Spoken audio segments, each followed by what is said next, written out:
City Student Government, Kutztown University Student Services Incorporated, KUR staff and management, or other affiliated organizations. He fires, and it is good for a touchdown. It's gone! And Giroux's got it! And the Sixers have scored 9 in a row. Are you kidding me? Yes, good afternoon, everybody, and welcome to another edition of the Tyler Werner Show right here on Kutztown Radio.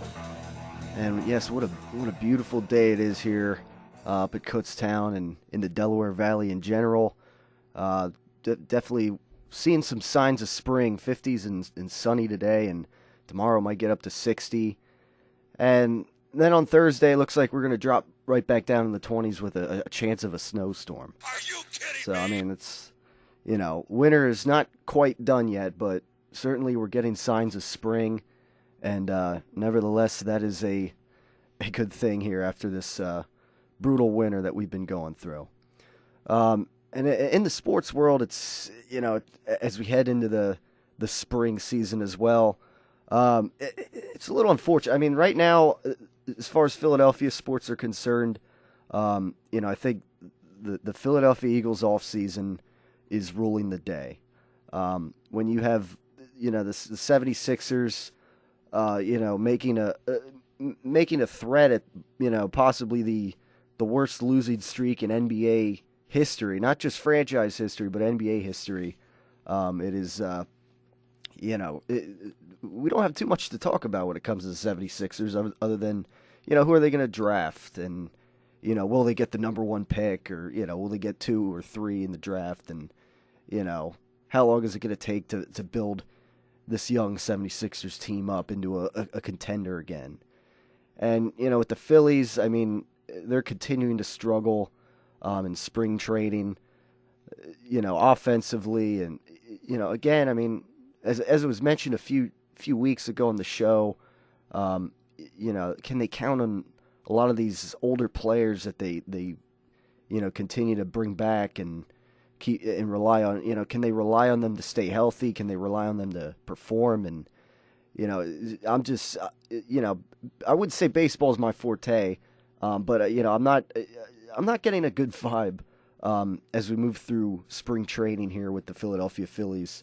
And it might be another long summer as far as watching the Phillies goes down the road, and waiting for the Eagles season to come along, and all the football, and next hockey season to start up, and maybe even next basketball season. I don't know, depending how much improvement we would see out of the 76ers. But so like I said, I mean, for the most part, it seems as though the NFL offseason for the Philadelphia Eagles is ruling the day at this time in the Philadelphia sports talk season.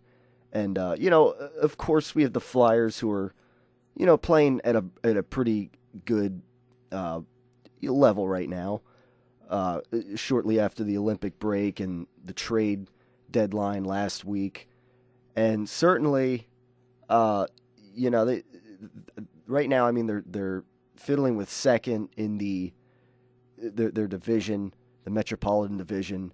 But like I said last week, the Eastern Conference basically goes through the Pittsburgh Penguins and the Boston Bruins.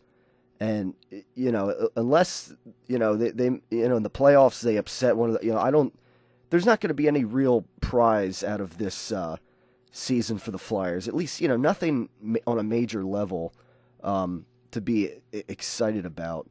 Unless they could somehow, beat one of those teams in the playoffs, which is going to be tough. But ultimately the Flyers, they could maybe win around the playoffs and ultimately show improvement with new coach Craig Berube. And after last season, a disappointing condensed season last year, not making the playoffs, and at least making the playoffs this season would be a step in the right direction. But I mean, ultimately, in the now, in this spring, in the near future, there's nothing major really to look at and say, this is great. And when it's, Philadelphia, like the fourth largest sports market in America, and there's just not, there's nothing major to look forward to. That's, to me, that's a shame. And, I know it's a process with rebuilding the Sixers, a long-term process that, you have to sweat out. And waiting, we're kind of also waiting for the Phillies to maybe, start that process again too, that rebuilding process. Start young and this and that. It could just be, tough as a fan base, fourth largest market, having to wait through that, having to wait a few, maybe a few years, to get back to that status, if they even do get back to that status. But, we got, I guess, trust that, that the Sixers, are going to do what they have to do to get back to elite status maybe in a few years, hopefully.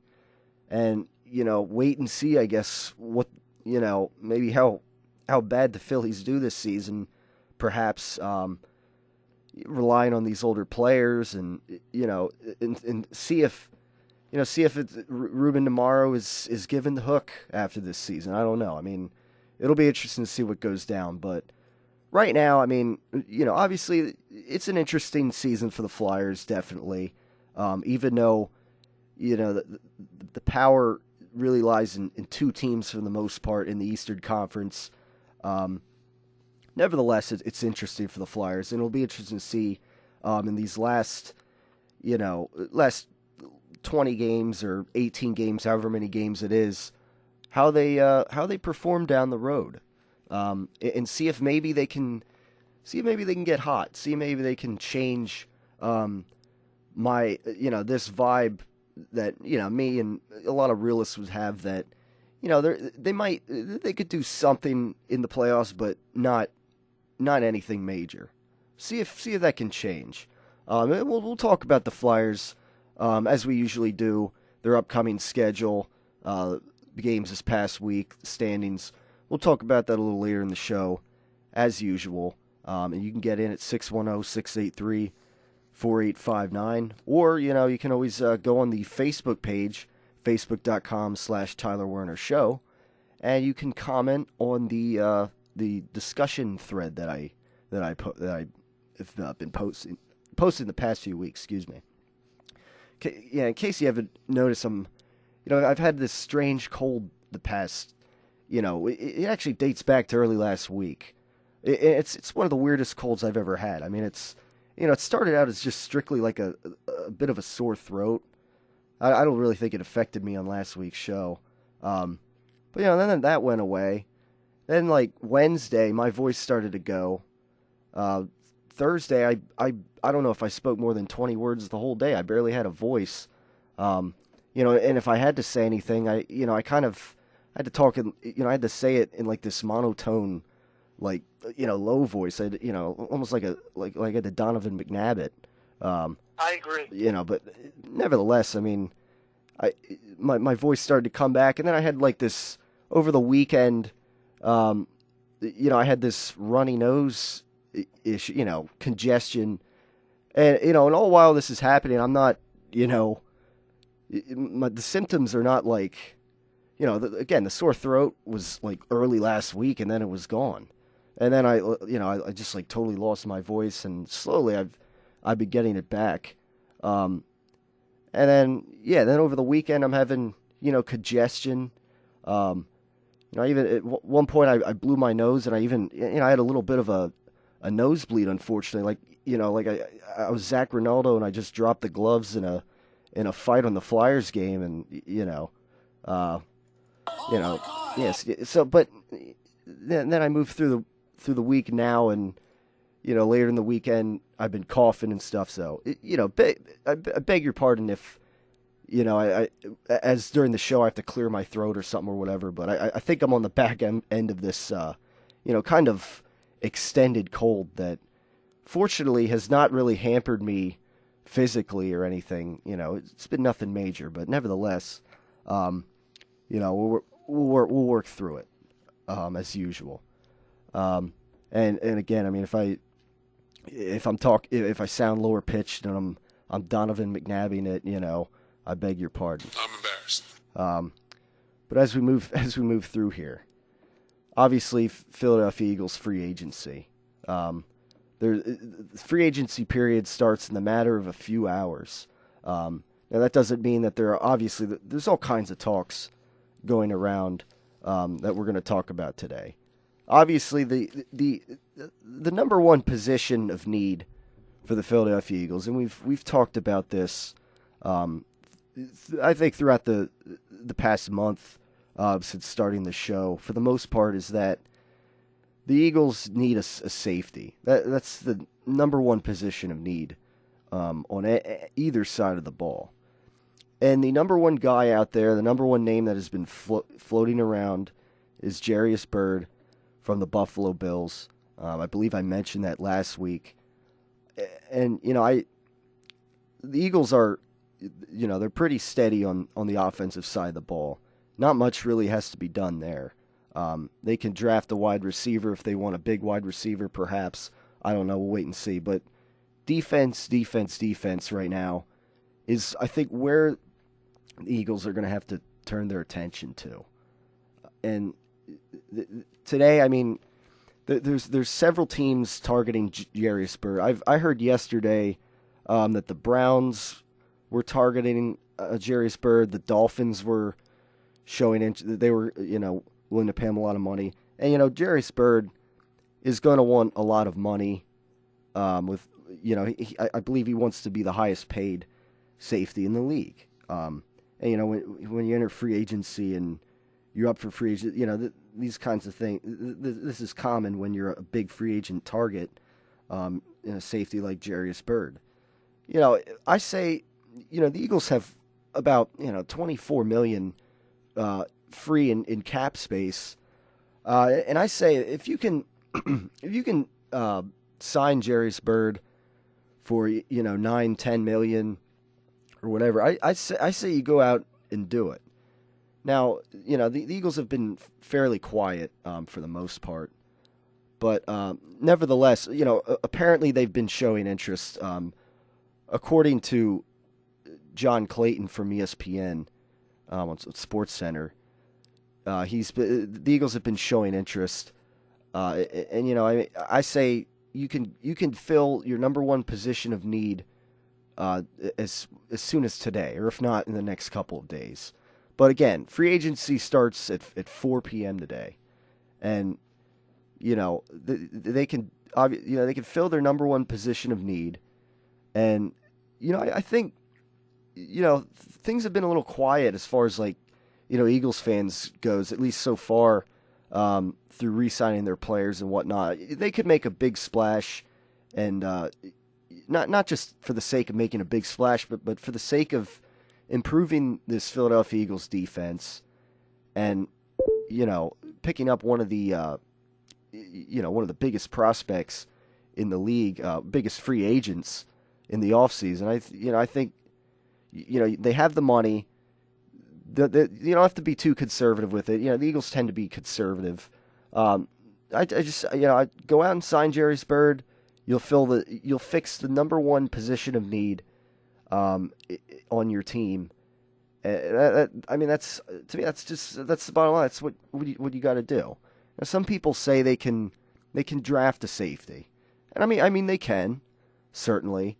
But you bring in Jarius Byrd. He's a guy that can probably wouldn't have to go through any growing pains. He can be a guy that steps in there and help this defense out today. And a lot of people are, a little fearful of this because when they signed Nnamdi Asomugha a few years ago in the offseason, the cornerback, and things obviously didn't pan out well for that. Nnamdi Asomugha seemed to look lost in this defense after, being a highly sought for cornerback in the offseason, that offseason. Really, Asomugha seemed to earn this reputation as this shutdown corner that nobody could throw to whatsoever. When Asamoah was in Oakland, he really, nobody would throw on his side of the field just because, he kind of earned this reputation as this ultimate shutdown corner. But here in Philadelphia, he seemed to get exposed. And, I think, also Asamoah was not a guy that seemed to, breathe football. I think, at the time he signed with the Philadelphia Eagles, I don't think his heart was really in the game of football so much. And, with all due respect, I think he was maybe there to collect a paycheck at that point in his career. And, he wasn't a guy that breathed football. But Jarius Byrd, some people would call him a ball hog. And, to me, as a safety, it would be a ball hog. That'd be, that could definitely, you definitely might have the right idea, I think. And I think it's unfair to to make this comparison that, he might pan out and be another Nnamdi Asamoah. So it'll be interesting to see who the Eagles get. See if they get Jarius Byrd. Everybody, all the Philadelphia Eagles fans are, just itching and waiting for this 4:00 free agency start time to arrive, and it'll definitely be interesting. Now also, there is other secondary free agents that the Eagles are perhaps looking at, and we have a break coming up, so I will speak to those later. But again, I mean, Jarius Byrd, I say sign him if you can. I mean, again, Cleveland, Miami, they're teams that are looking at him. But then again, the Eagles have a bit of an edge over those teams, at least because the Eagles are, coming off a 10-6 year. They look like they're really building something. The Browns, I mean, they've been pretty dreck for a long time now. And the Dolphins, it seems like every year it seems like, they might take a step up in the possible playoff contention, and they never really live up to that. I don't know, but I think the Eagles at least have an edge over those teams in terms of, this is a winning team that is heading in the right direction.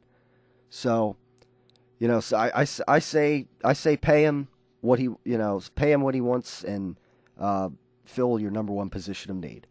All right, so 610-683-4859 is the number to get in, right here on the Tyler Werner Show on Kutztown Radio. Hi, we are Pack 183, and we love listening to KUNR. Today might be the day I drop out of school. Today could be the last day I try. My parents alone can't stop me. My friends can't even stop me. But you might be able to. With United Way, you could tutor me, be my mentor, or volunteer to just read with me. If someone had helped me earlier, I might not be struggling. And studies prove that kids who read well by 3rd grade are more likely to graduate. There are tons of ways people like you can help kids like me stay in school. And United Way is calling for you to be one of them. Because it takes 12 years to create a graduate. It takes about the same time to create a dropout. And the difference between me becoming one or the other could be you. Make me a success, not a statistic.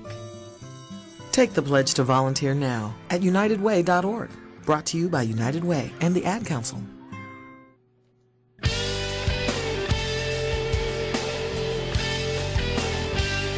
12:21, right here on the Tyler Werner Show on Kutztown Radio. 610-683-4859 is the number to get in. And, of course, we have the Facebook discussion thread for today's show. Facebook.com/Tyler Werner Show. And, already we're getting posts on the articles that are floating around as far as speculation of what the Eagles might do. And you're encouraged to share your thoughts on that post. Now, one of the cornerbacks that the Eagles are looking at also is the Baltimore Ravens' Corey Graham, that made a trip to the Pro Bowl as a special teams player a few years back. But he played. Corey Graham played at New Hampshire when Chip Kelly was there. You know, could possibly be a Chip Kelly guy that Chip Kelly and Howie Roseman might want to bring to the Eagles as a cornerback. I mean, safety I think is obviously the number one position of need, but cornerback they could certainly use help at as well. Kerry Williams, I mean, he's okay, but definitely they could use more depth and, somebody else on the other cornerback side. And, it'll be interesting to see who they bring in, but perhaps an even bigger name is Darrelle Revis that the Eagles are potentially looking at. Now this is, let's see, this is according to Adam Schefter. I believe, yeah, Adam Schefter. Now he's like one of the one of the biggest free agent guys out there that, as far as reporting and, having clout goes and legitimacy, I guess you could say. Revis is reportedly set to either be traded or released from the Tampa Bay Buccaneers. And a lot of people would say that, so this means that basically, arguably the best cornerback in the game will now be available. And according to Adam Schefter, who broke the Revis story initially, had this to say about where Revis could end up. 2 teams to watch on cornerback Darrelle Revis once Tampa releases him: Philadelphia and New England. And in parentheses it says, Jets fans shudder. Now, it isn't clear if this is speculation or an informed report, but Schefter throwing out the Eagles as a team that could be in on Revis is certainly enough to fuel the idea that this is a real possibility. And despite coming off of his torn ACL injury last year, he was still one of the best cornerbacks in the league.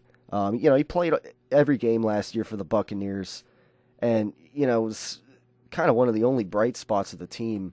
Obviously, the Buccaneers, having problems of their own and last year, but nevertheless, I mean, Darrelle Revis is out there. Now, it's pushing it, I guess, when it comes to free agency money. If they could somehow bring in Jarius Byrd and Darrelle Revis, but I mean, if they get one of those guys, that would definitely be a big help for the Eagles defense and the secondary that some would say is one of the worst in the league, and definitely the weak link on this team. I mean, this past season when the Eagles weren't getting the pressure that they needed to get on the opposing team's quarterback, this Eagles secondary would get exposed, and oftentimes, and nevertheless, I mean, forced turnovers, and there were some young guys on the defense and the secondary that stepped up, but I mean, ultimately they could definitely use some more talent, and certainly either Jarius Byrd or Darrelle Revis, maybe this Corey Graham from the Ravens, could definitely make a drastic improvement in the respective cornerback or safety position. Yeah, and I say sign either of them. Biggest positions of need. You got the cap money. I say you got to do it. So come 4:00. That's when the I get, how do they word it? The what is it? The legal tampering. I guess deals can be talked about with the agents of players before 4 o'clock, but players cannot be contacted about deals until 4 p.m. Eastern time and thereafter. So, but I say get any of these guys.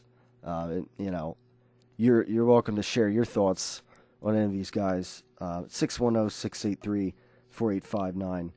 And who would you want to bring in here and improve this team, and especially on defense? And again, I mean, if they fill one of these secondary positions, that's perhaps one less draft pick you'll have to spend on in the draft. They bring in Jarius Byrd at safety. I mean, then maybe they don't have to draft a safety in the first round, and maybe they could bring in another big defensive prospect in the draft. I don't know. I mean, or they could bring in a big wide receiver if they want one. If ultimately Deshaun Jackson doesn't stick around, but it'll be interesting to see what goes down. And as I mentioned in recent weeks, it'd be nice if in the scouting combine and whatnot we weren't just hearing from Howie Roseman speaking. I've been saying it'd be nice if Chip Kelly would have spoken during the combine. He was actually only one of 2 coaches not to speak at the combine, apparently, from what I heard. Now, apparently though they have a podium set up that Chip Kelly's going to speak at. It's almost 12:30, and let's Chip Kelly's supposed to be speaking right now at the podium.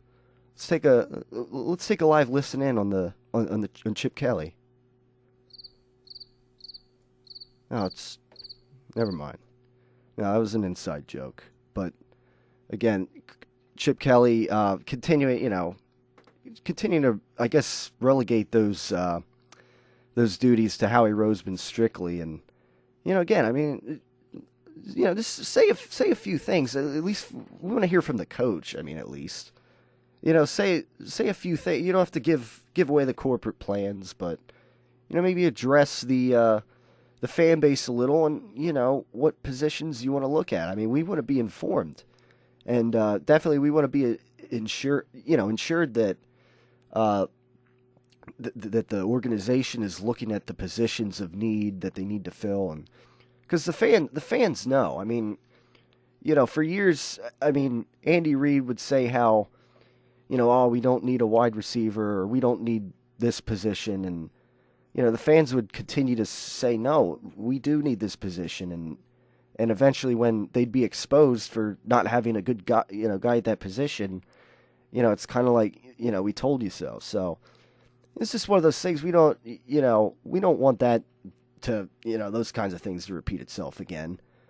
So, just a little word of advice out there. I also want to get into the Michael Vick conversation. Obviously, Michael Vick has been looking in the offseason to sign with a team that, he would more likely or not, step right in and be the starting quarterback for said team. Now, if he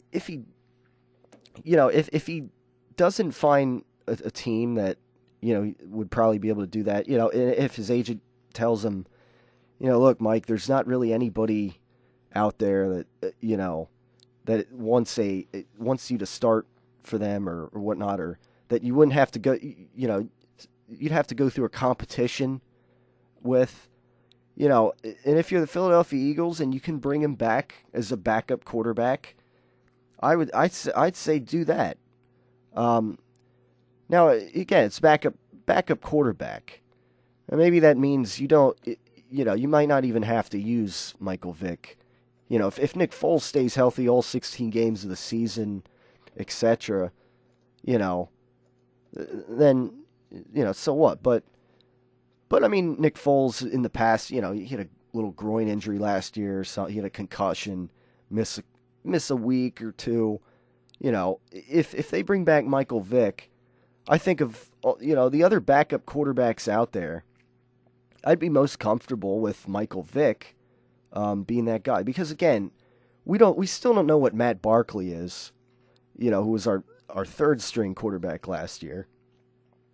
Barkley's been battling his shoulder injury, trying to come back from that, and I guess this year it wasn't totally fair to judge him, and just like completely set it in stone that Matt Barkley can't play in this league. Maybe give him this year, see how he can do, but he hasn't shown yet that he should be more than a third string quarterback on the Eagles team. And I say, if you can, I say bring back Michael Vick as the backup quarterback. If Vick cannot find a team to play for and start for right away.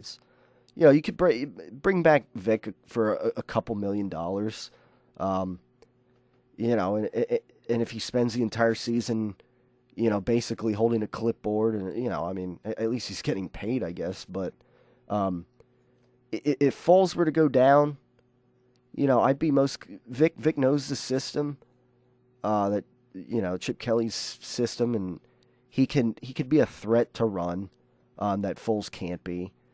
I say if you can bring back Michael Vick, certainly for these reasons. And again, if I know he's looking for another place to play, but I'm sure if he had to settle for Philadelphia, and be a backup, I'm sure that'd be fine with him, and he'd just be happy to play. But he's getting up there in age, and he's no Peyton Manning or anything like that, where he can still start at a high level and perhaps lead a team to the Super Bowl and etc. But again, all in all, I of the backup quarterbacks out there, I think Michael Vick would help the depth at that position the most. If they can bring him back for another year, I'd be completely fine with that. Now some people say, what if like Nick Foles starts struggling or something in the season? Are people going to be calling for Michael Vick and this and that? That might be a bit of a concern that some people have on that. But I think that's provided that Foles absolutely struggles in next year, and with a full off season as a starter, I don't see that happening with Nick Foles. Last year Foles had to go through the competition, and essentially he entered the season as the second string quarterback. He wasn't taking the starting reps and this and that. And again, and certainly heading into this season, they're going to have Jeremy Maclin back now that we know. Most likely, they'll have a fuller wide receiving core. If they do somehow lose Deshaun Jackson, maybe they draft a big wide receiver who can start right now in this league and be effective. This draft is going to be rich of those guys. So, Foles is definitely going to have the tools. He's still going to have LaShawn McCoy in his prime. Zach Ertz, tight end, he, as a rookie last season, he went through some growing pains, but he could definitely show improvement this coming season and be a threat. And, they still got Brent Selleck. And so, if anything, and the offensive line will be intact still and has been playing at a good level. So, if anything, Foles has the tools around him and the pieces around him to, play like he did last year at a level. Now, I don't think that means we expect him to have the same touchdown interception ratio they had last. 29 touchdowns and 2 interceptions the whole season. Including that, I guess, that playoff game with the New Orleans Saints. The law of averages will probably even itself out a little bit in terms of that, but say he's like a 40 touchdown, 10 interception guy. That's still pretty darn good, and when it comes to he's a smart quarterback, certainly. some would say, but some would say he needs to be a little less gun shy. And, in the offseason, if he could be a little more confident, certainly, that would definitely ultimately help the team. Perhaps, he has more game-winning drives and this and that. He was, because, I guess Foles wasn't put in too many situations where, he had to go out and win a game for you, like Tom Brady style or something like that. So it'll be interesting to see, how Foles improves in the offseason, which, I guess remains to be seen in the 2014 NFL season. But again, he's gonna have the tools he needs around him, and so certainly, he doesn't have to be gun shy, and he doesn't have to be afraid to throw, take some risks. Every now and then, he's going to get picked off, but an interception, sometimes is a lot less of a factor if it happens, say in the red zone of the field, than down right in the scoring, where the other team is already in field goal range. So that, depends on the score and all this and that. But nevertheless, running into the next break, 610-683-4859 is the number to get in on the Tyler Werner Show right here on Kutztown Radio. Hey, this is Victoria, one of the hosts of Good Vibes. You can tune in to KUR every Monday from 4 to 6 to hear a variety of music from the 90s through today. We play everything from the Backstreet Boys to Bob Marley. You can stream us live at kutztown.edu/KUR or listen to us on an app like TuneIn. Find Good Vibes on Twitter and follow us to request songs at KU_Good Vibes. Once again, you can listen to us every Monday from 4 to 6 p.m. It starts out fun, but when you drink and drive, remember how it ends. Potato salad, green beans, broccoli.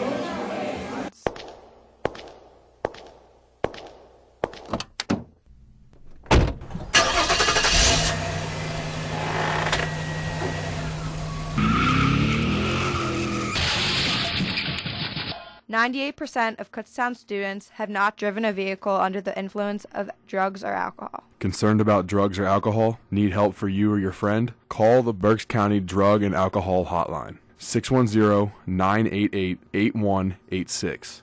This message was brought to you by the Kutztown Health Ambassadors. Janine Marks, a 12-year-old, was fairly normal. She spent a lot of time online. One day, she met a new friend. The new friend had the same problems at home. They liked the same bands. They worried about the same subjects in school. They promised to keep each other's secrets. They wished they went to the same junior high. The new friend had good news. He said he was going to be in Janine's area one Saturday. He thought it would be amazing if they could just hang out, go to the mall. Janine agreed. The new friend didn't want parents messing this up. Janine showed up alone.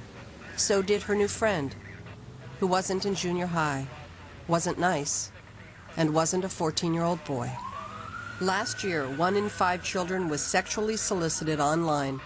Help delete online predators. Call 1-800-THE-LOST or visit cybertipline.com to learn how to protect your kids' online life. A message from the National Center for Missing and Exploited Children and the Ad Council.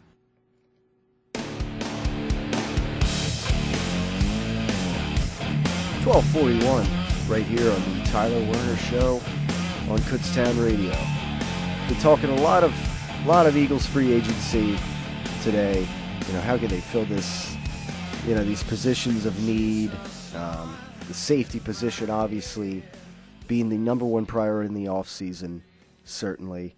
And again, you're welcome to share your thoughts on the discussion post at facebook.com/Tyler Werner Show for this program. All right, now we're going to move into Flyers talk a little bit. So they had since last Tuesday, they had a couple games. It's been an interesting schedule as of late. They've actually had they only had 2 games this past week since last Tuesday. They've been given a few days to rest in between each of these games, and they continue to get a few days of rest between these games. Of course, last Wednesday they had the rematch game against the Washington Capitals, whom they had beaten 3 days before that in overtime in a bloodbath of a game. So they had the rematch at the Wells Fargo Center against the Capitals last Wednesday, and they ended up getting a 6-4 win. A lot of definitely it was a revenge game situation where perhaps the Capitals had the advantage there, but the Flyers in that game, they got out to a nice a big 4-0 lead, and they almost let the Capitals come back and tie it. Capitals scored 3 unanswered then, and it was 4-3. And then as you go through the third period of that game, they there was some alternation between goals, and it was 5-4 at one point. Capitals pulled the goalie, and ultimately the Flyers put in an empty net goal and sealed the win 6-4 against a Capitals team that is in that big mix of teams in that the Flyers division, as we push for the playoffs here, with only about 18, somewhere 18, 16, 17 games left, depending on the team, for the NHL season as we push for the playoffs. And then they had another, few days off, and then Saturday afternoon, or no, it was Saturday evening. They took on the Toronto Maple Leafs, who are in the other division in the Eastern Conference, who have been playing pretty good hockey as of late. They're second in the Atlantic Division. They defeated the Flyers in overtime. So, the Flyers ultimately get a point out of that game. 3-4 loss in overtime. So, I guess that all important overtime loss point helps the Flyers a little bit. But tonight at 7 p.m., the Flyers take on the division rival New Jersey Devils, who are also another one of the teams in that Metropolitan division mix for the playoff push. That'll be live at the Wells Fargo Center with guys like Steve Coates and whatnot. But anyhow, so that game's tonight, and certainly another division rival game that should be an interesting game. Now after that, once again the Flyers get a few more days off after that, and then they have a back-to-back with the Pittsburgh Penguins, and those will be the final 2 games that the Flyers will play against the Pittsburgh Penguins this season. Saturday at 1:00, they have the Pittsburgh Penguins at home, and then the next day, it will be at Pittsburgh, 12:30 p.m. Guess we'll learn a lot about the Flyers on those two games. If they can win one of them, that'd be good.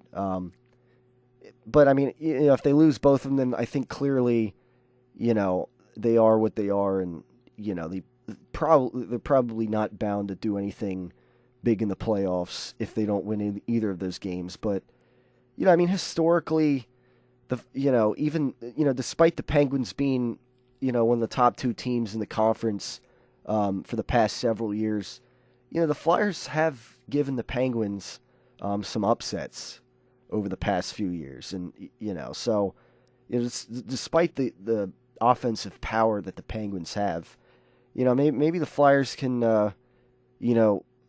get a win out of at least one of those 2 games against the Penguins.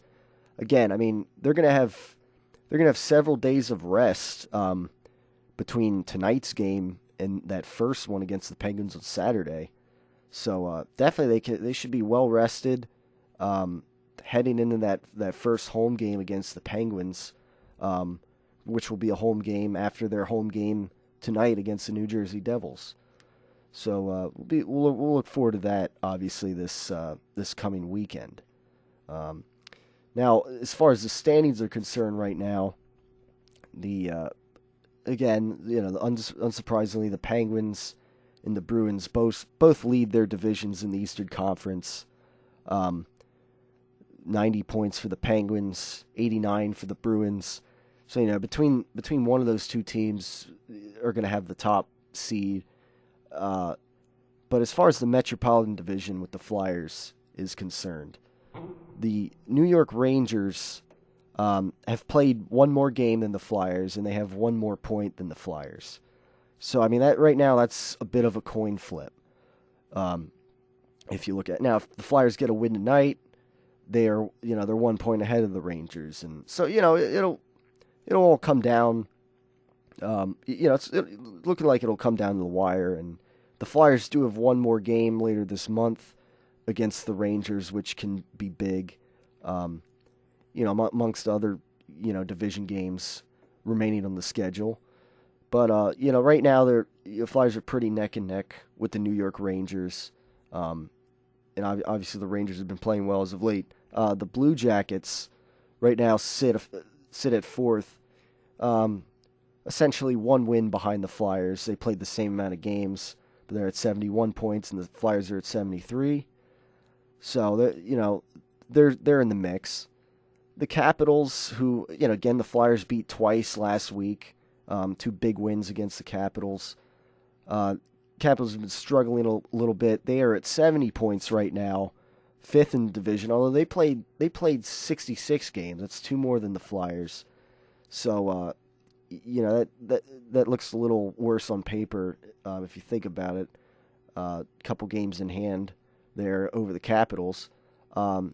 The Devils have played 65 games, and again, that's who the Flyers play tonight.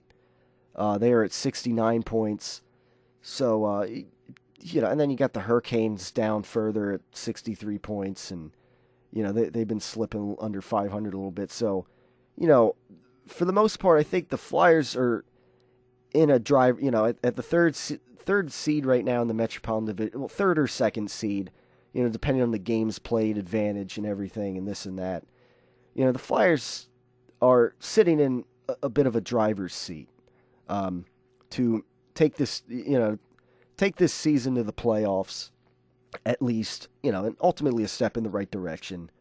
If they get second, if they finish second in the Metropolitan Division or third, they'll take on another second or third. Well, depending if it's second or third in their division, they'll take on another team at a similar status as them. I guess in the other division. I mean, this is the first year now that they have this particular division realignment, so it'll be interesting to see exactly how it plays out. As some of the details are still shady, of how they figure this out. But I mean, this means that in the first round of the playoffs, they could play the Maple Leafs or the Canadiens, and a few teams that are a little bit ahead of the Flyers in terms of points right now. So, but bottom line is last 10 games here I'm looking at, they're 7-2-1, and of course that was an overtime loss the other day against the Toronto Maple Leafs. But actually, as I look here in the Eastern Conference, that last 10 game record is actually second in the entire Eastern Conference, only to the Boston Bruins 7-1-2. The Penguins' last 10 games are 5-3-2. So they're Penguins a little above 500 last 10 games. They've been having a bit of maybe goaltender issues, some would say, because obviously they're a great scoring team, but defensively the Bruins have been playing very well, and the last 10 games they're the only team in the Eastern Conference that has a better last 10 game record than the Flyers, and the difference there is essentially one overtime loss more than the Flyers. So yeah, it's definitely a little interesting, inspiring for the Flyers going forward, especially with a back-to-back against the Pittsburgh Penguins series, coming up ahead this weekend. That'll definitely be some interesting hockey to look into. Certainly, as we make a push here for the NHL playoffs. Now, of course, last week I mentioned I brought up Tiger Woods into the show for the first time. Last week, of course, he pulled out of the Honda Classic tournament, I believe, because of back spasm. And now, I guess apparently this past week, he has once again had some bad back issues that hampered him a little bit in this tournament. And, again, I mean, I mentioned last week, I don't, when it comes to like an individual sport, it's different than a team sport, obviously, where you're rooting for, most likely you should be rooting for the team that represents the vicinity or the region of the country or state that you live in. But when it comes to an individual sport, I guess the mentality is different. Now, I mean, obviously, you can respect Tiger Woods' skills as as perhaps the greatest golfer of all time. But as I mentioned before, where he loses points with me is his demeanor on the golf course and sportsmanship and how you carry oneself and I didn't even throw in the issues he had a few years ago outside of the game of golf, but but nevertheless, I mean, there are a lot of Tiger Woods fans out there, and I don't understand. There's like this notion that I've heard literally from some people that golf is only good when Tiger Woods is doing good or playing well. And I don't totally get that. I see, because I mean, first of all, I don't really have a favorite golfer in individual sports. And I just when I watch it, I respect, I just like respect what's, I respect every player and how they play and what they're doing. I understand now if some guy if say Tiger Woods was born in your hometown and you root for him for that reason, or or with any other golfer, I could kind of understand that. That's pretty common. But people who don't really have any kind of connection like that to a particular golfer, I don't always understand what it is that they specifically say. I only watch golf because of this guy, or because this guy.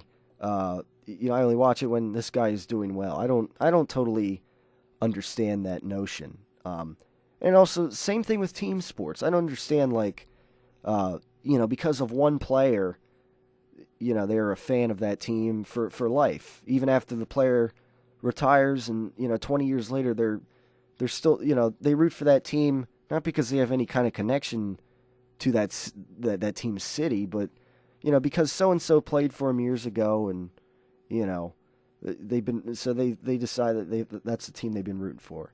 It's kind of the same thing with golf. I don't totally understand it. I just, kind of enjoy the competition of it. And, that's whether or not, Tiger Woods is, playing at a high level or not. And, pulling out of golf tournaments because of bad back issues. Yesterday I did pull out. But nevertheless, I mean, there's I guess a little update here. Woods dealt with bad back spasms again this past week in the final round for the second consecutive week.